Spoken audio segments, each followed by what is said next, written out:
बिस्मिल्लाहिर्रहमानिर्रहीम। जैसे कि आपको सबको मालूम है, अभी जो सुप्रीम कोर्ट से डिसीजन आया है और जिसके नतीजे में हमारा जो इंतखाबी निशान था पाकिस्तान तहरीक इंसाफ का, वो बल्ला हमसे ले लिया गया है। उसके बाद बहुत सारे दोस्तों भाइयों की कॉल्स आई जिन्होंने रब्ता किया और पूछा कि अब क्या होगा, अब पार्टी रही है या नहीं रही। तो मेरा सबको पैगाम है कि जो इलेक्शंस हैं वो हिम्मत और हौसले से लड़े जाते हैं, निशानों से नहीं लड़े जाते।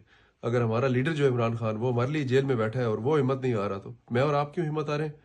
पाकिस्तान तहरीक इंसाफ एक नौजवानों की जमात है, हमारे पास सोशल मीडिया का साथ है। इंशाल्लाह हम पहले से बढ़कर घर घर पैगाम पहुंचाएंगे। जो भी हमारा जिस कॉन्स्टिट्यूंसी में पॉलिटिकल आपका जो प्रोविंशियल कैंडिडेट है, नेशनल कैंडिडेट है, उसका निशान आपने पहुंचाना है।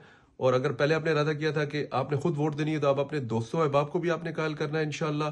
और ये सारी स्ट्रेंथ को हम यूज करते हुए मेक श्योर करेंगे हम इमरान खान का 8 फरवरी तक और उसके बाद भी साथ इसी तरह दे जिस तरह उसने हमारा साथ नहीं छोड़ा इंशाल्लाह।